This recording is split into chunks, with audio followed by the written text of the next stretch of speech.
Continuamos, chicos, con nuestro tema de axiología.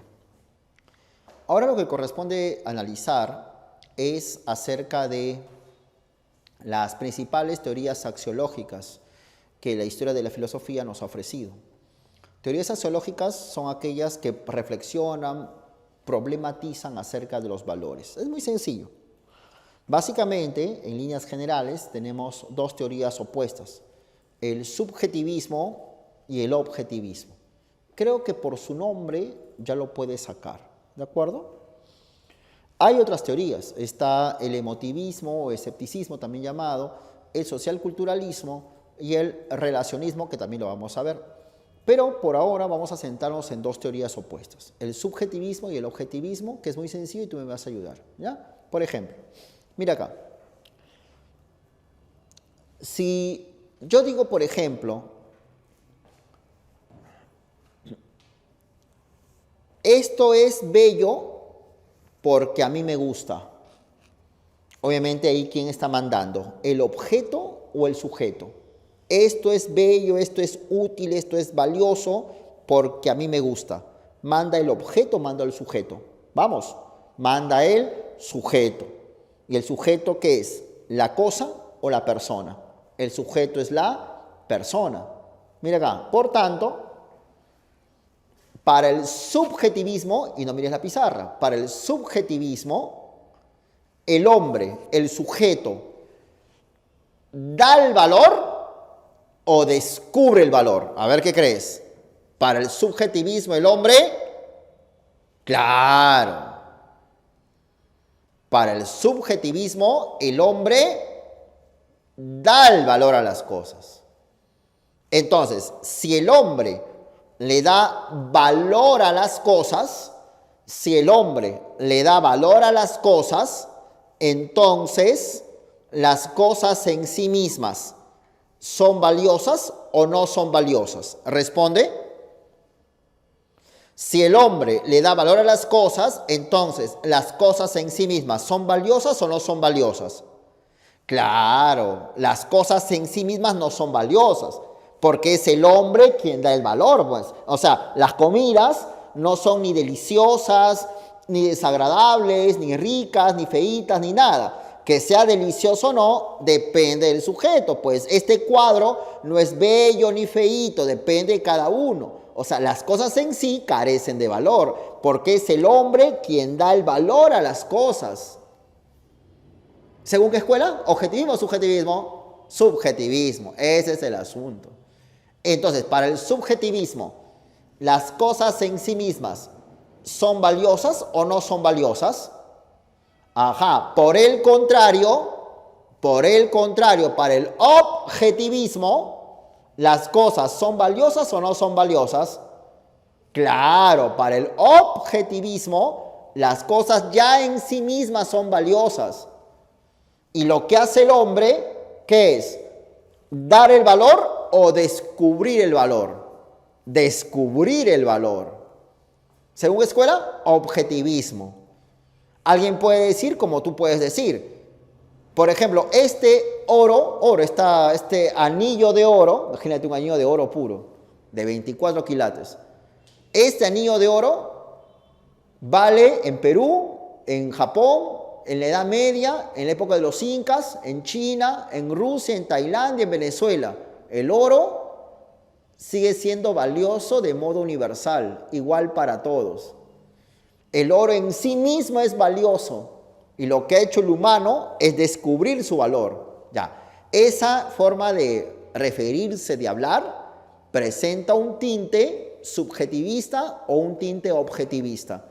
Objetivista, claro, porque está diciendo que existen cosas valiosas en sí mismas, como el oro, y lo que hacen los seres humanos nada más es descubrir el valor que tienen estos. Esa es la idea. Me hago entender. Oye, me he dado cuenta, dices tú a un amigo, quizás cuando tú empezaste, estabas empezando el cole, ¿no? El primer día de clase, los primeros días, te caía mal un joven, un compañero, una chica, ¿no?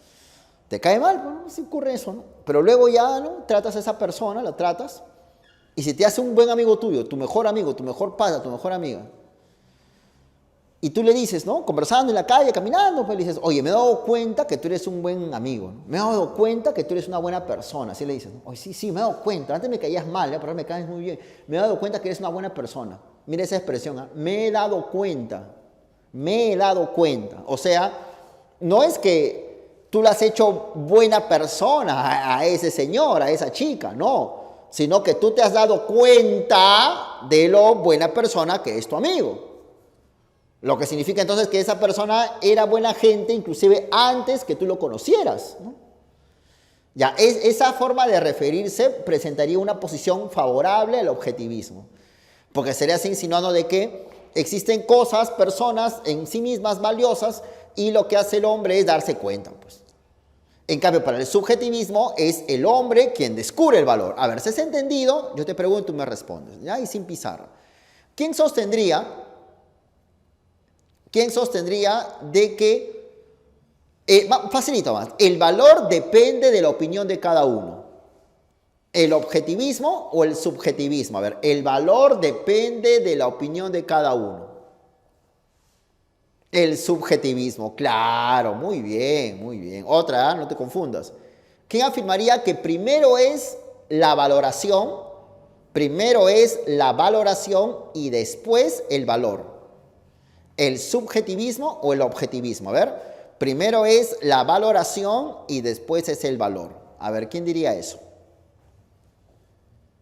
El subjetivismo, excelente, claro, porque primero es la valoración, o sea, el punto de vista de la persona que determina el valor, pues claro. ¿Quién diría el valor es independiente a tu opinión? El valor es independiente a tu opinión. El objetivismo, claro. ¿Quién diría? No importa, es como decir, agarras una cosa y dices, no importa lo que ustedes puedan pensar, tú puedes pensar lo que quieras, tú puedes pensar lo que te dé la gana, te puede gustar o no, pero esto sigue siendo valioso. ¿Eso qué diría? ¿El objetivismo o el subjetivismo? A ver, responde. Ajá, muy bien, el objetivismo. Otra, ¿ya? Otra. ¿Quién diría que jamás, jamás de los jamases, nos pondremos de acuerdo con relación al valor de una cosa? O sea, sobre una cosa, digamos una tiza, jamás nadie nos pondremos de acuerdo con respecto al valor de esto. ¿El objetivismo o el subjetivismo? A ver, profe, o sea, ¿quién diría que jamás nos pondremos de acuerdo con relación al valor de una cosa? El subjetivismo, pues. ¿O no? Claro, profe. ¿Por qué? Porque sí, no.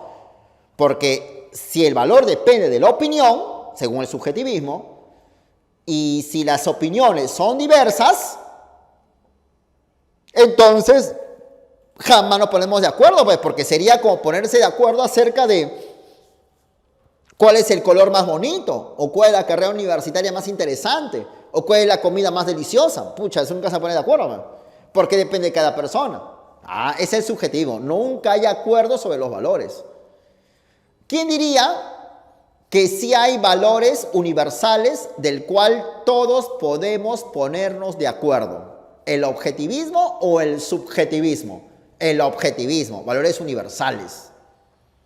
Claro. ¿Por qué? Porque, a ver, es como decir, para el objetivismo, el valor ¿es subjetivo o es objetivo? Para el objetivismo, ¿el valor es subjetivo o es objetivo?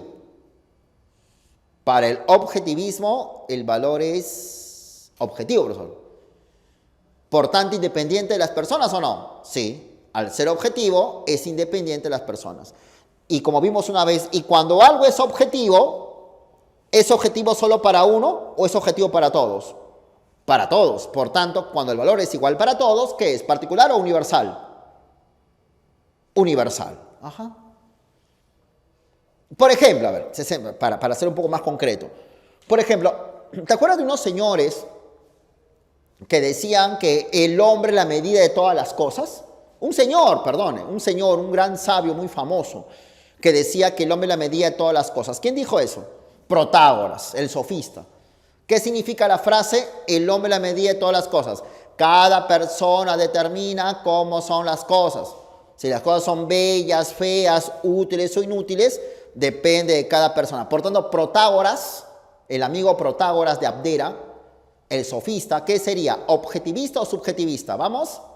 Protágoras sería subjetivista. Muy bien. ¿Y cómo se llamó ese filósofo archienemigo rival de Protágoras? El que decía, conócete a ti mismo, y que fue muerto tomando el veneno de la cicuta. Sócrates. Y si Sócrates es rival del sofista, y si el sofista es subjetivista, Sócrates, ¿qué va a ser? ¿Subjetivista o objetivista? Objetivista. Muy bien. Muy bien. Sócrates objetivista. Para Sócrates, ¿el valor dependerá de cada uno o es universal? Es universal. ¿Depende de la persona? No. Ya eso no decía Sócrates. El bien es universal y se encuentra en el alma. Ya pues. Y Sócrates, sigamos. Y Sócrates tenía un discípulo. ¿Quién fue el famoso discípulo de Sócrates? El archifamoso, el más famoso. Tuvo varios, pues, pero ¿quién fue el más conocido? Platón. Por tanto, Platón, ¿qué sería? Si es de la línea de Sócrates, Platón, ¿qué sería? ¿Subjetivista o objetivista? A ver, dale. Platón sería objetivista. Y Platón tuvo un discípulo recontra famosazo. ¿Quién fue el archifamoso discípulo de Platón? Empieza con A de Aristóteles. Muy bien, Aristóteles. Por tanto, Aristóteles, ¿qué sería? ¿Subjetivista o objetivista? Objetivista. A ver, diga usted, con mucho cariño para ti, diga usted los tres filósofos objetivistas que acabas de decir. A ver, ¿quiénes son los objetivistas? Sócrates. ¿Qué más? Platón. ¿Qué más? Aristóteles. Para ellos, ¿el valor es particular o universal? ¿Depende de la persona? No, esa es la idea.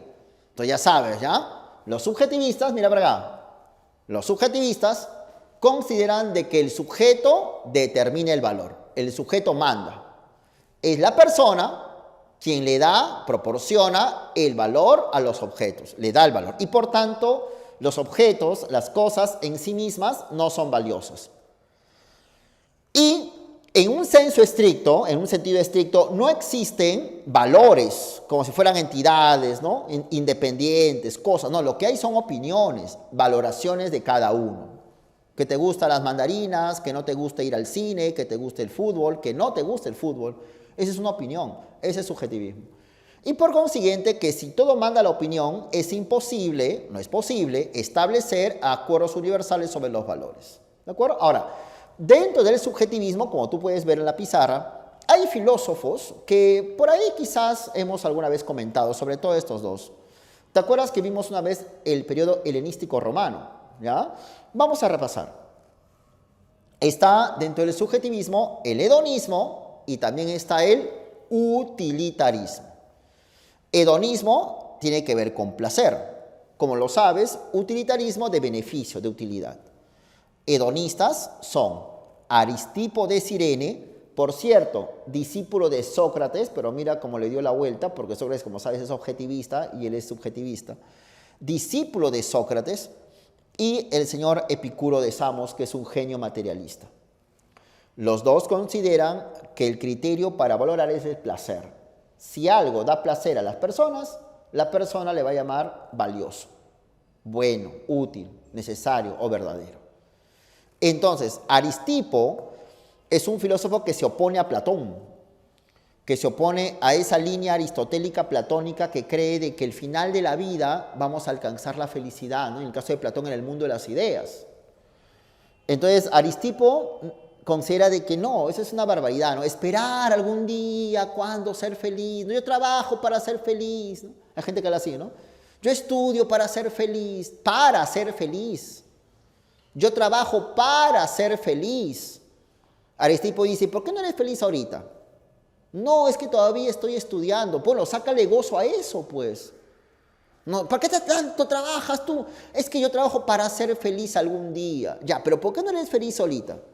No, es que estoy trabajando, mira mi espalda. Sácale provecho a eso. Búscale el gozo inmediato a la vida. O sea, en vez de estar buscando una felicidad al final de la vida, busquemos placeres inmediatos, bienes inmediatos, lo que la vida inmediatamente me da. Tampoco no quiero decir que seas un exagerado, no, no, no. Pero sí, si algo te da placer, te da gozo, tómalo como algo válido, como algo bueno, y ya está. Ese es Aristipo, interesante, ¿no? Aristipo es un crítico de las grandes filosofías de Platón, de Sócrates, de Aristóteles, que en vez de hablar pues de una felicidad al final de la vida, Aristipo considera de que hay que encontrar placeres inmediatos. El contacto directo con algo, si te da satisfacción, tómalo. Y esa es la felicidad, y no algo que vas a alcanzar algún día, no, sino ahorita, en el momento. Ahora, la posición de Aristipo es algo contraria, mucho mejor algo, a la de Epicuro de Samos. O sea, Aristipo diría, bueno, si te gusta comer algo delicioso, eso llámalo placer y ya está, pues, ¿no? Y por una tarde quieres comer bastante, llenar tu barriguita, come nomás, pues, ¿no? Basta que estés rompiendo tu lomo, no. Pero Epicuro es mucho más sabio, pues. Epicuro dice, no, porque comer bastante, tú dijiste a Aristipo, come bastante, ¿no? Ya. Si te gusta, come, no, ¿cuál es el problema? No, porque ¿cómo puede ser sabio comer bastante? Ya que después de comer bastante causa malestar al estómago. No puede ser placer algo que después causa malestar. O sea, ¿cómo puedes llamar placer lo que después causa malestar? Enamorarse, apasionarse, perder la cabeza por una muchacha. Ay, qué bonito, pienso en ella todos los días. Pero estás dejando de estudiar. Estás descuidando tus obligaciones. ¿Cómo puedes llamar placer a algo que te perturba la mente? ¿Cómo puedes llamar placer a amanecerse en una fiesta? Después el día siguiente. No puede ser placer. No puede ser placer. Para mí, los verdaderos placeres, sostiene Epicuro, son aquellos que dan tranquilidad, paz, ataraxia y aponía, alejan del dolor. ¿Cómo que Epicuro? Encantado. La moderación, comer, pero tranquilo. Una vestimenta sencilla, nada con alhajas, con relojes ostentoso, con cadenas de oro. No, eso son tonterías.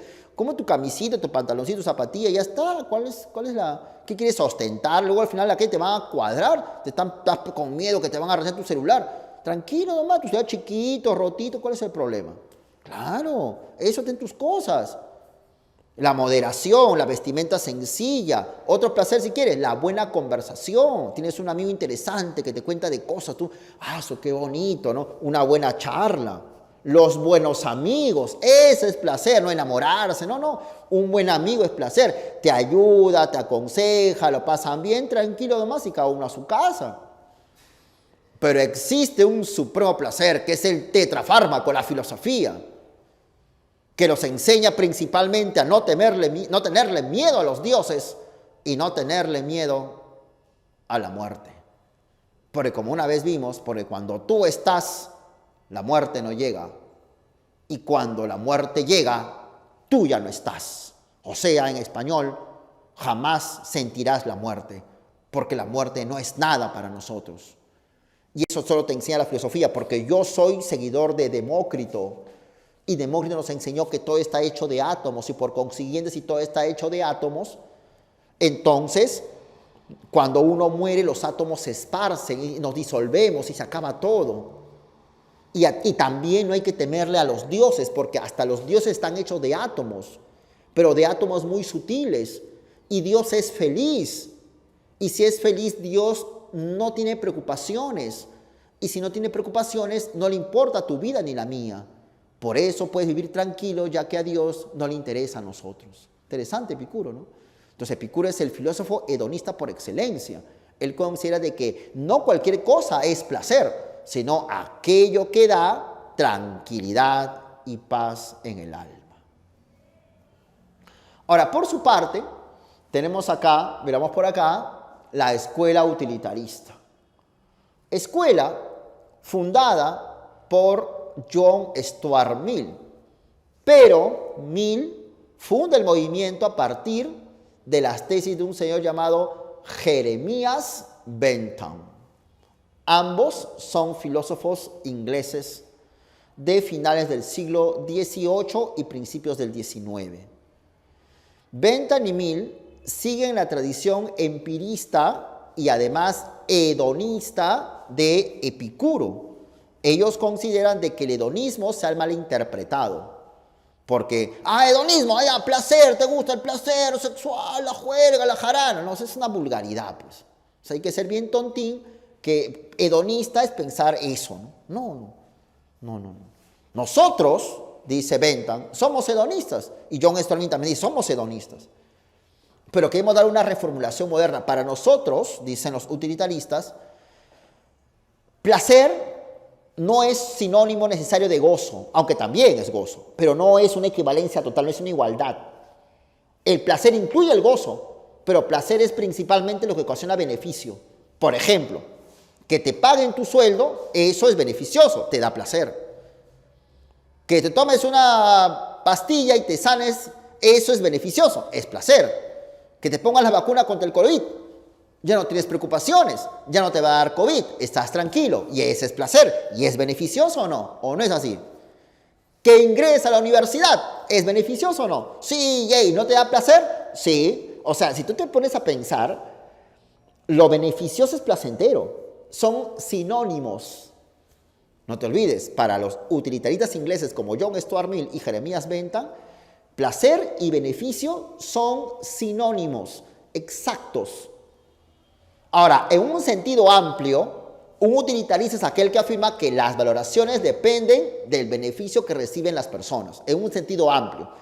Pero en un sentido estricto estamos hablando del movimiento fundado por Stuart Mill, en el libro de ese nombre, El utilitarismo, pero que se remonta a años anteriores a otro inglés llamado Jeremías Bentham. ¿Y qué dice este inglés? Que lo valioso es aquello que proporciona beneficio a la mayoría de personas. Algo es valioso si beneficia a más cantidad de personas. Si una medicina contra el COVID beneficia a 100 personas, pero el resto de personas no los cura, entonces beneficio más o menos. Pero si otra medicina contra el COVID beneficia a 100,000 personas, es obviamente más valioso porque beneficia a más personas. Y ese beneficio implica el goce, implica el placer. Buena, ¿no? Por eso, y ese principio, mira, ese principio de venta, muy interesante, ¿no? Lo valioso es aquello que proporciona beneficio a la mayoría de personas. Fue tomada, hecho suyo por John Stuart Mill. Entonces resulta, por ejemplo, de que el alcalde de un distrito, digamos, de Surquillo, de La Victoria, cualquier lugar, un alcalde preocupado por los ambulantes de su distrito. Bueno. Entonces hay delincuencia, hay tráfico de drogas, está terrible el barrio debido a que hay una cantidad de ambulantes en la calle y encima no pagan impuestos, etc. Entonces el alcalde decide sacar a los ambulantes de ese lugar. Pero claro, entenderás de que eso también afecta a muchas personas que necesitan trabajar también, ¿no? Pero el alcalde aplica el principio de Bentham y Mill y dice, no, yo voy a aplicar el principio de mayor felicidad. Porque si bien es cierto, al sacar estos ambulantes voy a perjudicar a 100 o 1,000 ambulantes, por lo estoy votando a los 1,000, pero va a beneficiar a las 100,000 personas que viven en mi distrito. Entonces, algo es valioso si beneficia a la mayor cantidad de gente. Y ese postulado de Bentham, el inglés John Stuart Mill le llamó el principio de mayor felicidad. Y Mill tiene el propósito de que ese principio sea aplicado para la reforma social. Y Mill decía, las sociedades serán mejor si todas aplican el principio de que algo es bueno si beneficia a la mayoría de personas. Interesante, ¿no? Los utilitaristas ingleses.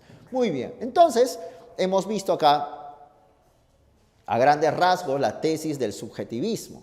¿Ya? Sabes que el subjetivismo considera de qué? Que el hombre descubre el valor o da el valor.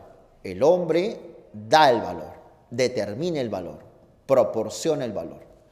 Por consiguiente, las cosas, los objetos en sí mismas, ¿tendrán algún valor? No, no valen nada, son cero.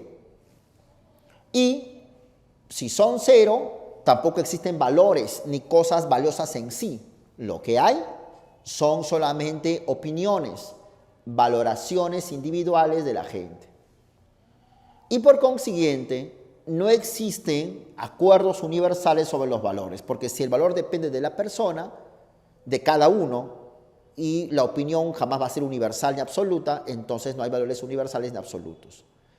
Dentro del subjetivismo encontramos el hedonismo, que consideran de que el valor depende del placer. En un sentido amplio es así, ¿no? Llamamos hedonista aquel que se deja llevar por el placer y considera valioso aquel que le da aquello, aquella cosa o persona que le da placer. Pero en un sentido estricto están los filósofos. Está Aristipo, que más o menos se parece a ese tipo de hedonistas, ¿no? Comunes y corrientes, pero más filosófico. Pues Aristipo dice de que en vez de pensar una felicidad al final de la vida, busquemos los placeres inmediatos. Y el que tiene mayor rigor filosófico, y mayor amplitud y mayor racionalidad es Epicuro de Samos, no cabe duda. Y él considera que no cualquier cosa da placer, sino aquello que da tranquilidad en el alma, ataraxia y aleja del dolor, da aponía. Nunca te olvides. Y él es seguidor de Demócrito.